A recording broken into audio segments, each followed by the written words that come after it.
Radhe Radhe my YouTube family.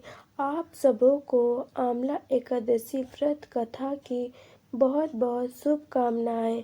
आज मैं आप सबों के लिए लेके आई हूँ आंवला की एकादशी की व्रत कथा। तो चलिए जानते हैं इस बारे में। आंवला की एकादशी व्रत कथा फाल्गुन मास के शुक्ल पक्ष की एकादशी तिथि को होती है।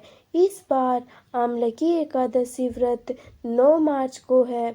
इस दिन आंवला के पेड़ के नीचे भगवान विष्णु की पूजा की जाती है। दिन भर व्रत रखा जाता है और आंवला की एकादशी व्रत की कथा सुनी जाती है। कथा सुनना जरूरी होता है, तभी उस व्रत का पूरा फल प्राप्त होता है। आंवला की व्रत करने से सभी पापों का नाश होता है और मोक्ष की प्राप्ति होती है। तो आइए सुनते हैं आंवला की एकादशी की व्रत कथा। एक बार की बात है, एक वैदिक नाम का एक नगर था।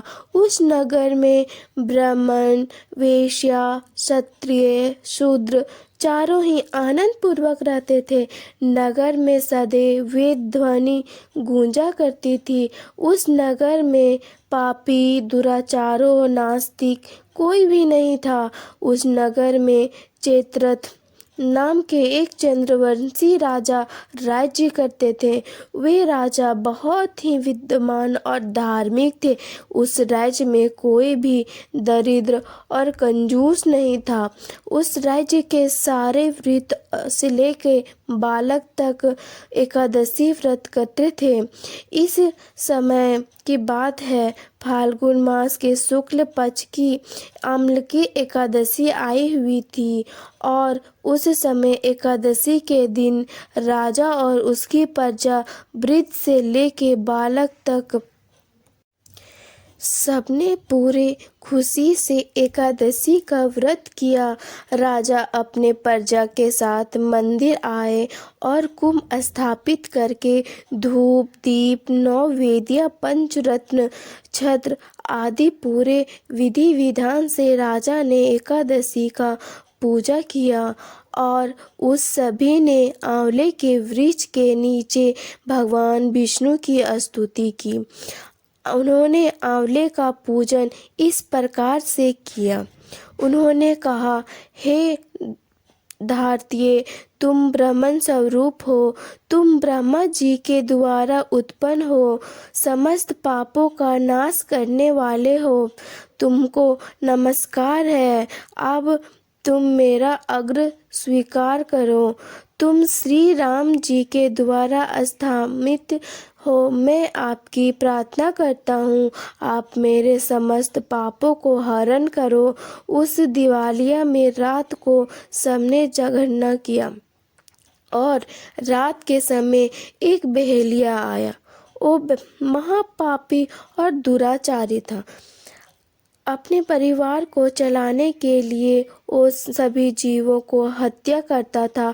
उस दिन वो बहेलिया भूखा, प्यासा और व्याकुल था, इसलिए कुछ भोजन की इच्छा में वह मंदिर के एक कोने में बैठ गया। मंदिर में भगवान विष्णु की कथा और एकादशी महत्व सुनने लगा। इस प्रकार उस बहेलिये ने अपनी पूरी रात अन्य लोगों के साथ जागरण में व्यतीत कर दिया और प्रातःकाल होते ही सभी लोग अपने घर चले गए और वो जो बहेलिया था वो भी अपने घर की ओर चला गया। फिर उसने कुछ समय के बाद भोजन किया। भोजन करने के कुछ समय बाद वो बहेलिया की मृत्यु हो गई और आंवला की एकादशी की व्रत की कथा को सुनने के प्रभाव से उसने एक राजा के यहाँ जन्म लिया। उसका नाम व सूरत रखा गया। जब वो बड़ा होकर राजा बना तो उसकी एक बहुत बड़ी सेना थी। उसमें सूर्य के समान तेज था, क्रांति चंद्रमा के समान थी, वीरता विष्णु भगवान के समान और सभा में वो पृथ्वी के समान था। वो बहुत ही धार्मिक और सत्यवादी कर्मवीर विष्णु भक्त था। वो अपनी प्रजा के सम्मान भाव रखता था और बहुत ही दानवीर भी था। एक दिन की बात है, वो राजा शिकार खेलने के लिए वन चला गया और देवयोग के कारण वो रास्ता भूल गया। दिशा का ज्ञान न होने के कारण वो अपना रास्ता भटकने लगा। वन में वह एक पेड़ के नीचे जाकर बैठ गया। उस समय पहाड़ी से कुछ डाकू आए और राजा को अकेला देखकर मारो मारो बोलते हुए उस राजा पर प्रहार करने लगे और कहने लगे, इस राजा ने हमारे माता पिता को, सभी संबंधियों को मारा है, इसलिए इस राजा को देश से निकाल दिया गया है, इसलिए हमें इसे मार देना चाहिए। और ऐसा कहते हुए राजा पर अस्त्र शस्त्र प्रहार करने लगे। उन्होंने अस्त्र शस्त्र राजा के शरीर पर गिराते ही नष्ट हो जाते और राजा को पुष्पों के समान प्रतीत होता।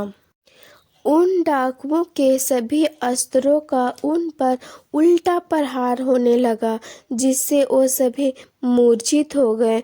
और उसी समय राजा के शरीर से एक देववेद प्रकट हुई। वो देवी बहुत ही सुंदर थी और सुंदर वस्त्रों आभूषणों में अलंकृत थी और उन देवी के आंखों से लाल लाल अग्नि निकल रही थी। और फिर वो देवी उन डाकुओं को मारने लगी और उन्होंने समस्त डाकुओं को मार दिया। जब वो राजा जगा और उन डाकुओं को मरा हुआ पाया तो उसने सोचने लगा कि इस शत्रुओं को किसने मारा है, इस वन में कौन है जो मेरी इतने मदद कर रहा है, मेरा हितैषी बना है। राजा को ऐसा विचार आया। तभी आकाशवाणी हुई, हे राजन, इस संसार में विष्णु भगवान के अतिरिक्त तेरा कौन है जो रक्षा कर सकता है। इस आकाशवाणी को सुनकर राजा ने अपने नगर वापस चला गया और सुखी पूर्वक राज्य करने लगा। तो ये थी आमलकी एकादशी की व्रत कथा। वीडियो अगर पसंद आई हो